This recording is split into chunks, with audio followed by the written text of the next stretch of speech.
ഒരുപാട് നമ്മൾ ഇടിച്ച് കയറി ക്യൂ നിന്ന് സിനിമ കാണുന്ന സമയം തൊട്ട് അല്ലെങ്കിൽ നമ്മൾ ഏറ്റവും കൂടുതൽ സിനിമ കാണുന്ന സമയത്തെല്ലാം ഒന്നുകിൽ കൊമേഴ്സ്യൽ സിനിമ, ആർട്ട് സിനിമ, അല്ലെങ്കിൽ അവാർഡ്, അല്ലെങ്കിൽ നല്ല സിനിമ, ചീത്ത സിനിമ. ഈ ഇടയായിട്ട് ആണ് ന്യൂ ജനറേഷൻ സിനിമ എന്നും പറഞ്ഞൊരു വിഭാഗം ഉണ്ടെന്ന് പറയപ്പെടുന്നു. എനിക്കൊന്നും പ്രത്യക്ഷത്തിൽ അത് എന്താണ്, ഇനി പരിപ്പോടയ്ക്ക് പകരം പിശ തിന്നാൽ അത് ഇതാവുമെന്നൊന്നും അറിയില്ല. അതിനെപ്പറ്റി ഈ ഒരു പെട്ടെന്ന് ഇങ്ങനെ ഒരു പുതിയൊരു വാക്കുണ്ടായി, ഒരു മാറ്റം ഉണ്ടായി. അപ്പം നിർമ്മാതാവ്, നടൻ എന്നൊക്കെ ഉള്ളൊരു നിലയിൽ എന്താണ് ഇതിനെപ്പറ്റി പറയാനുള്ളത്? ഇപ്പം ഈ ന്യൂ ജനറേഷൻ മുദ്രകുത്തിയിരിക്കുന്ന സിനിമകൾ ചെയ്തതിൽ അങ്ങനെ പറയുന്ന സിനിമകളുടെ ഒരു ഡയറക്ടർ ആഷിഖ് അബു ആണ്.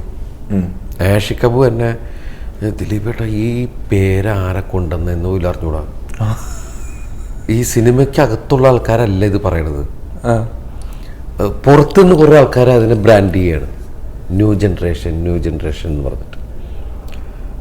വ്യത്യസ്തങ്ങൾ അത് കുറേ കാലഘട്ടം മുമ്പ് തന്നെ ഉണ്ട് ഡിഫറെൻ്റ് ആയിട്ടുള്ള സിനിമകൾ. ഇപ്പോൾ സ്റ്റാർ വാല്യൂ ഉള്ള ആൾക്കാരുടെ സിനിമകളും ഓടും.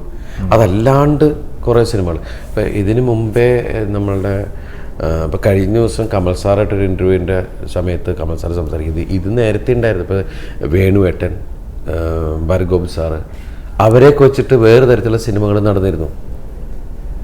അന്ന് കോസ്റ്റൊക്കെ കുറച്ചിട്ട് അന്ന് നസീർ സാറ്, സത്യമാഷ്, അതൊക്കെ കഴിഞ്ഞ് സോമേട്ട സുഖേട്ടൻ അങ്ങനെയൊക്കെ കഴിഞ്ഞിട്ട് അതിൻ്റെ ഇടയ്ക്ക് മമ്മൂക്കയുടെയും ലാലേൻ്റെയും പടങ്ങൾ ഓടുന്നുണ്ട്. അങ്ങനെ എല്ലാ തരത്തിലും ഡിഫറെൻ്റ് ആയിട്ടുള്ള സിനിമകൾ നടക്കും.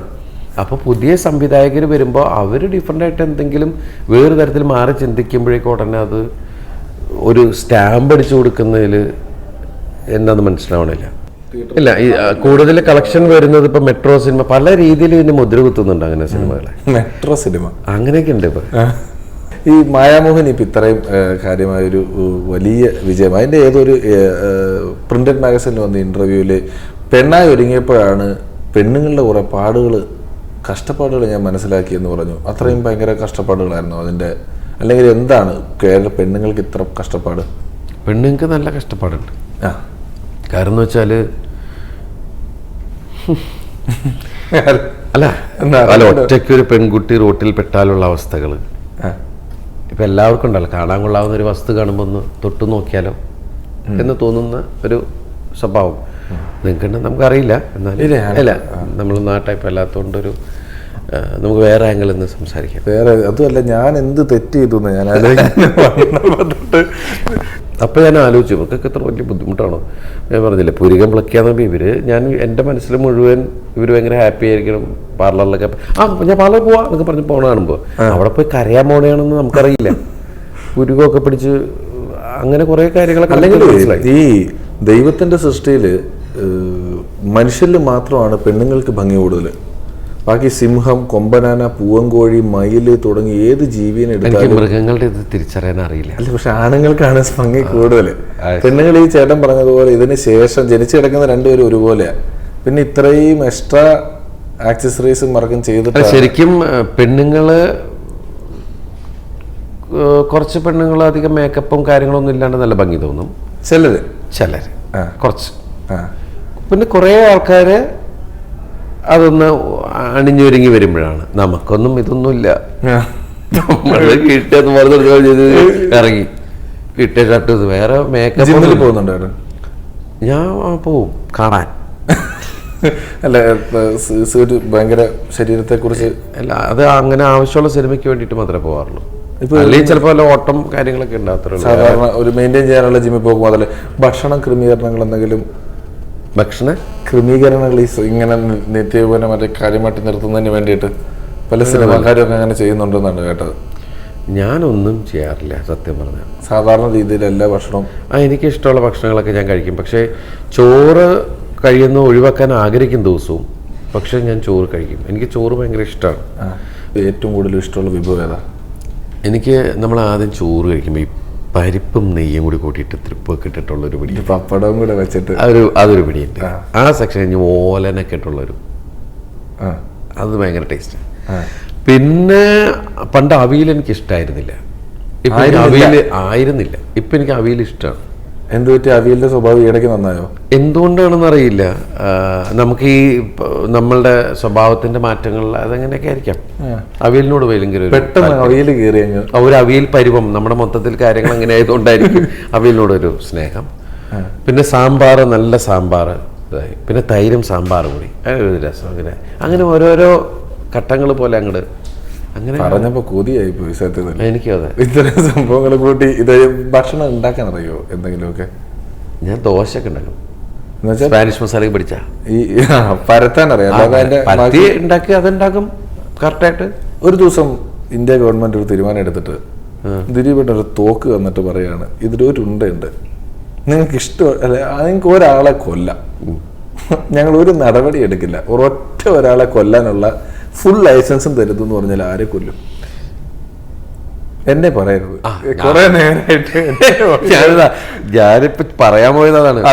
നീ എവിടെ ഉണ്ട്, ഇത് ഞാൻ ആദ്യം വിളിക്കുന്നു പറയാൻ പോയതാണ്. ഇങ്ങനെ പറയാൻ എന്ത് ചെയ്യും? തോക്ക് തിരിച്ചു കൊടുക്കൂ? വെറുതെ ഒരു രസത്തിന് വേണ്ടി ചോദിക്കുന്നു. ഒരു തോക്ക് ഇട്ട് ഒരാളെ കൊല്ലാൻ പറഞ്ഞ ഞാൻ ആ തോക്ക് എൻ്റെ കയ്യിൽ തന്നെ വെക്കും. ഒരു ഉണ്ടുണ്ട്, അത് ആർക്കും ഉള്ളതാവാം. ഒരാളെ ഇപ്പൊ പറയാൻ പാടില്ല. അപ്പൊ ഭയം എല്ലാവരിലും ഉണ്ടാവും. തോക്ക് ഞാൻ തിരിച്ചു കൊടുക്കൊന്നുമില്ല, അത് ഞാൻ കയ്യിൽ വെക്കും. പിന്നെ വരുന്നവൻ സൂക്ഷിച്ചോളൂ, പറഞ്ഞാൽ അവൻ ചിലപ്പോ മാറി. ഞാൻ ഒരാളെ എയിം ചെയ്യണില്ല, എല്ലാവരിലും ഉണ്ട് എൻ്റെ എയിം. 1 കോടി രൂപ വന്നിട്ട് ഇതാർക്കെങ്കിലും കൊടുക്കാൻ പറഞ്ഞാലോ? ഞാൻ പാവപ്പെട്ട ആൾക്കാർക്ക് കൊടുക്കും.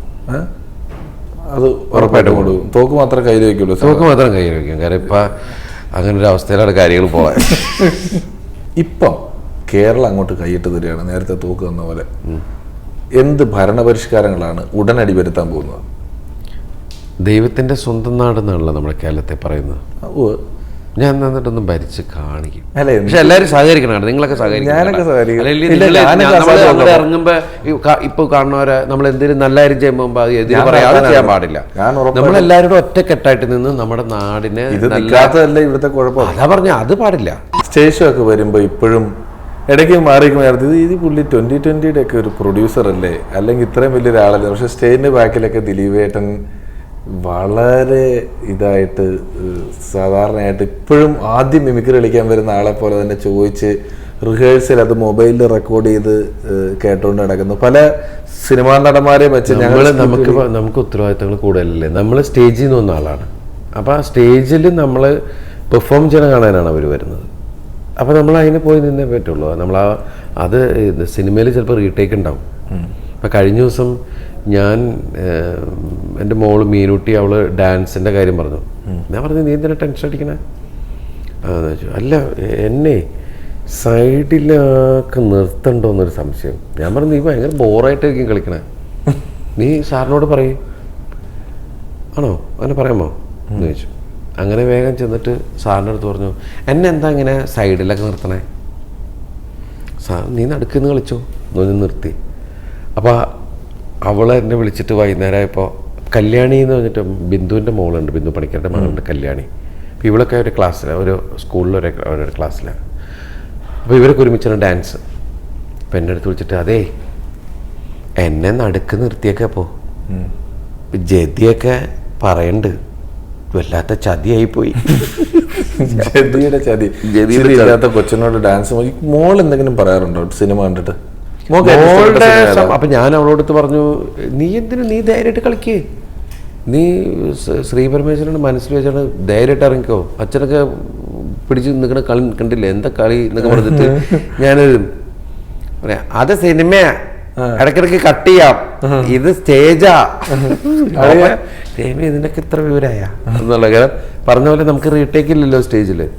അപ്പം അതൊരു നമുക്ക് ഓഡിയൻസും ഇതൊക്കെ ഒരു വിതിൻ നോ സെക്കൻഡ്സിലാണ് നമ്മളൊരു തമാശ പറഞ്ഞിട്ടുണ്ടെങ്കിൽ ഇപ്പൊ കോമഡിയുടെ പൾസ് എങ്ങനെയാണെന്ന് നമുക്ക് പെട്ടെന്ന് മനസ്സിലാക്കണമെങ്കിൽ ഏറ്റവും എളുപ്പം സ്റ്റേജിൽ പോയിട്ട് ഷോ ചെയ്യുന്നത് തന്നെയാണ്. അപ്പോൾ നന്ദി ദിലീപേട്ട. ഇനിയും പറഞ്ഞാൽ തീരാത്തത്ര വിശേഷങ്ങളും അനുഭവങ്ങളും എല്ലാം നമ്മൾ ഏറ്റവും ഇഷ്ടപ്പെടുന്ന ഈ നടനിലുണ്ട്. കൂടുതൽ കൂടുതൽ വലിയ പുരസ്കാരങ്ങൾ ഇനിയും അദ്ദേഹത്തെ തേടിയെത്തട്ടെ. ഈ കേരളത്തിലെ എല്ലാ നിലവരായ പ്രേക്ഷകർക്കും എല്ലാ നന്മകളും ഐശ്വര്യവും നേരുന്നു. നന്ദി, നമസ്കാരം. എല്ലാവിധ നന്മകളും നേരുന്നു. നന്ദി, നമസ്കാരം.